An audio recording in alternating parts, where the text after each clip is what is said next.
ये लॉन्च करने का क्या मकसद है? बिकॉज शक्ति साधना हर किसी के बस की बात नहीं है।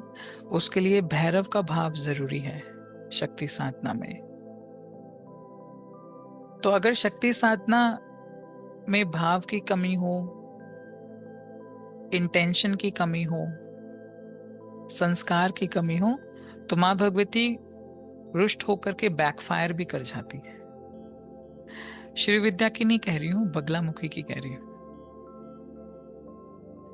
बट जहां बात आती है भोले भंडारी की, उनको मतलब नहीं है। उनका मंत्र ही ओम से शुरू होता है। जब प्रणव लग जाता है तो उनकी एनर्जी माइल्ड हो जाती है। आप नशे में आ जाते हो, गहरे ध्यान में आ जाते हो। क्यों आता है? क्योंकि भगवान शिव का जो शुक्राणु है आपके शरीर का, जैसे रस से सातवें धातु तक की जर्नी होती है। धातु मतलब क्या? जिसको धारण करने से धय का निर्माण हो, उसको धातु बोला। और ये शास्त्रों में लिटरली लिखा है कि श्री विद्या साधक सबसे ज्यादा सुंदर होते हैं।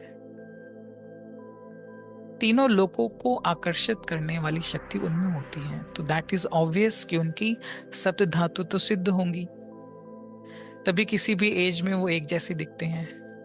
क्योंकि वो षोडशी की साधना कर रहे हैं। मतलब माँ ललिता 16 साल की हैं, जो नव विवाहित हैं। हाल ही में उनका विवाह हुआ है। और नव विवाहित कन्या के मुख पे क्या प्रकाश दिखता है, कैसी सुंदरता, और मुख पे मुस्कुराहट दिखती है। वैसा षोडशी की साधना करने वाला साधक का तेज होता है, सबसे सुंदर। शुक्र बहुत हाई।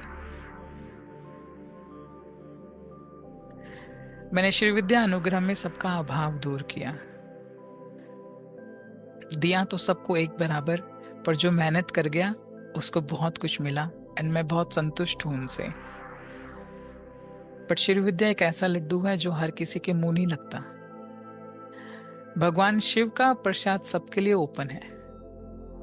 तो त्र्यंबक के भी काफी चरण हैं, जिसमें से प्रथम चरण में स्थूल काया की सिद्धि। इसमें मैं शिव अग्नि को एक एक धातु में आपको कनेक्शन बनाना सिखाऊंगी, हफ्ते बर हफ्ते। इसमें प्राण क्रियाएं भी होंगी, एक्सरसाइजेस भी होंगी, आपको उपवास रखने का तरीका सिखाऊंगी। अभी कुछ साधक ऐसे हैं जो जिनका कैलिबर जागृत हुआ है और 72 घंटे तक वो पानी पे रह सकते हैं, सिर्फ पानी पे। देखते हैं कि शरीर का सारा टॉक्सिन्स निकल निकल करके रक्त में घुल रहा है। तो शुरुआती स्तर पे जब हेडेक होती है, हैवीनेस, डिजीनेस होती है, that's a toxins are flowing through your brain.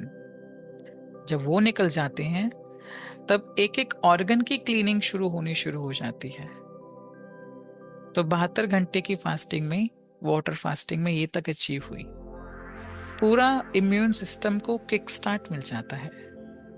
और ये एक ऐसी फास्टिंग की पद्धति है जिसमें आपकी संकल्प शक्ति टेस्ट होती रहती है बार बार, कि इंद्रियों के गुलाम तो नहीं हो गए। कठिन कठिन संकल्प लेने की इच्छा शक्ति है भी या ध्वस्त हो गई। इसलिए उपवास शक्ति साधना हो या शिव साधना हो, दोनों में जरूरी है। पर रखने का क्या तरीका है, वो त्र्यंबक के सेशंस में कवर होगा।